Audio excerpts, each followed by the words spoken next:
Hey, before we go into today's episode, I just want to let you know that this week we are doing the Ads Challenge, and we'd like to invite you. It's completely free. All you have to do is head over to adschallenge.com. Again, adschallenge.com. No matter what phase you are in your business journey, whether you're brand new and never did ads before, or you've done them and just not gotten the results you want and basically just donated money to the Mark Zuckerberg Fund, this is for you. So head over to adschallenge.com. We're starting this week. We look forward to seeing you here. So come over to adschallenge.com. Welcome to the Memberships Mastermind podcast, the podcast that helps you create a profitable membership that serves you and your family. Hi, we're Paul and Melissa Pruitt, and we help online entrepreneurs build, launch, and grow their memberships. Each month, we host 2 live Memberships Mastermind Zoom calls where we coach and collaborate with other membership site owners all over the world. On each podcast episode, we bring you one question that the Mastermind worked through. You'll get ideas and strategies that you can start implementing right away. So if you're ready to fill in the gaps in your business, decrease overwhelm, and finally get all the answers on your membership that you've been looking for, let's dive in. Welcome to the Memberships Mastermind podcast. Hi, can I just say thank you for setting up the club as well, because I've joined. And yeah, it made me feel happier about keep coming back, because I keep coming and asking you questions. So good. Join something made me feel better. So Awesome. And off the back of it, one of the bonuses was Paul basically saying, just get out there and do it. So I have. I put out an offer of a second membership. I'm a dog trainer, and my membership at the moment is all collie owners. But what I was noticing within that group was that some of them needed to work on their own skills, not just training the dog. They needed to upskill themselves.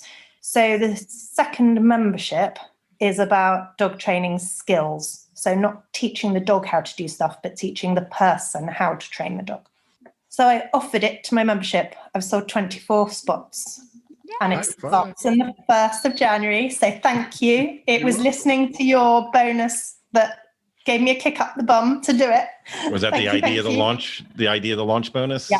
Okay. Yeah. I've had the idea for a few months, and I just have sat on it and overcomplicated it.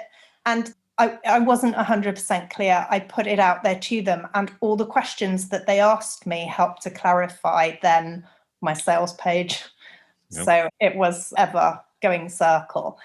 So I'm trying to sort out my success path for it. I always struggle with milestones because they need to be the yes, no, clear step to which stage people are in. I think I've got it, but I'm not very confident on a success path. So I'd love to hear what people have to say about success paths, to be quite honest. I can tell you what I've done, if that helps, or if anybody's got some general advice on specifically the milestones and the specific yes, no question answers. I'd love to hear it. Yeah. Excellent. Yeah. Deanna, I saw your hand go up first. Oh, hi. I'm not sure if this is going to be terribly helpful, but I've been through probably 5 rounds of my own success path. And I find, just so that you give yourself permission to know that it's going to be a living, breathing document, in the sense that it's probably going to change. Mm-hmm. Just start with something that you think could work up front. And then you'll notice as you get further along into it, more into your process, that it probably likely will change. And that's only a healthy thing. And that's all I have to say. Because I've done it so many times. I haven't actually not launched my membership, but we're on the verge. So that's why I feel like I can only offer so much. Awesome. Thank you. That sort of takes the pressure off. Okay. And Zalisa? I did a workshop. I had an 80% conversion. And then people wanted to stay so much. I decided to create a membership.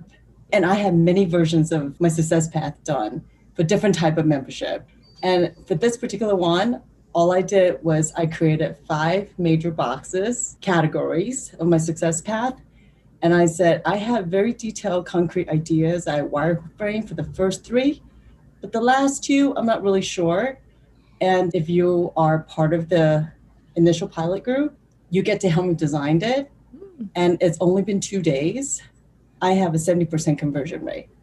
So I think people want to help you build that, and you could just be honest about it. Yeah, brilliant. I love that.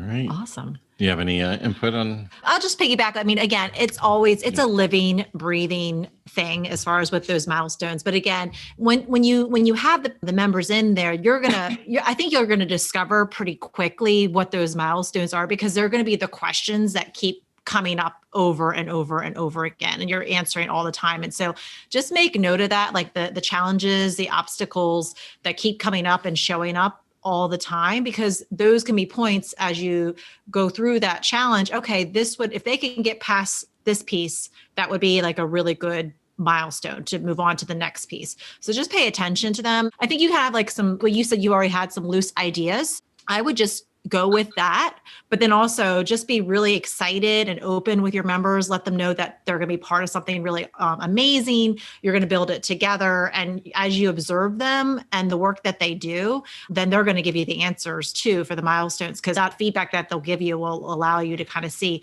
oh, this is a really big challenge. This is a really big pain point. This might be something that, if we can overcome this, that's going to help them get to the next point. I'll give a different perspective also. When I was younger, I took martial arts and I progressed through the bout ranks. I hit my milestones and I still have that belt level that I ended on. But if you asked me to do any of the things that I learned to earn that belt today, even though I am the owner of that belt and I hit that milestone, I could not do any of the things that I did before. And I think that's one of the things that we have to acknowledge, is even though it's not a permanent yes on the milestones, because some of the things that each of us teach, when you don't use it, you lose it, right? So even though that people just want to feel like they're progressing, so they know they're in the right place. Because if they're paying month after month after month and they feel like they're in the same spot, then it's like the wheels in the mud just spinning and you're not getting out of the rut, right? So the milestones are there really as a checkpoint to make everybody feel like, okay, I'm progressing and moving forward. This is a worthwhile investment. That's why I'm here, because I'm not standing still. Now, some of your curriculum and your milestones might not necessarily be a linear path, where it could be a skill set or it could be a teachable, where it might build almost like, I think sometimes some of us have more like a pizza pie. And it's like, one of your slices, as you're focusing on it, it could build and get really, really strong. But then when you're focusing on it, you're probably ignoring some other things. And those things that you did really well, and this could be like, for instance, health. Like you could be so into like eating right now, but you are not exercising well right now. But then 2 months from now, you could be really into exercising, but you kind of let the eating go. So if you have these hard-coded like milestones, like they're always yes, no, then that's really not true progression all the time, because sometimes we lean into something more or less, but we're still okay where we're at. Sometimes there's setbacks, but just people want to feel like they're progressing. So in coming back to what everybody said also, is that all of our decisions as business owners are not permanent. So you can put out an initial framework that you're going, but make it organic, so that yes, you have something that you're following. That way everybody feels like there's organization and you're not all over the place.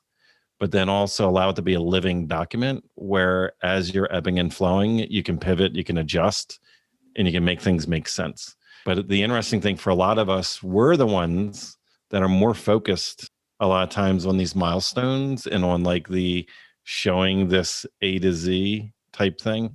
Just like everybody here, like we're celebrating your win for putting it out there and getting that, high five. Is that a milestone moment? Like we're celebrating right now, right? But tomorrow or right now, you're like, okay, here's the next question. Here's the next thing. It's like that milestone just disappeared. It's like, okay, here's my next issue today. Right this second is what I need solved, And I think we're focusing so much a lot of times on like, it has to be exact. In some of our cases, we don't have a linear path, in our businesses. Like people don't go from A to B to C to D, So just give yourself permission to put it initially. And I love the idea of the ownership experience, where these initial early adopters coming in, you allow them to be part of the building of the process. They're going to be your biggest cheerleaders, and they're going to be your best testimonials and case studies that'll help you sell in. Because if you get their feedback and you evolve, because if we all go hard coded on what we think is perfect, and then we attract all these people in and they don't actually fit what we created and we don't listen, we're eventually not going to have any people in our programs. You definitely have to listen. You have to get the feedback. You have to evolve. And we got somebody has a hand up. I think it's who's that? Dawn has her hand up too.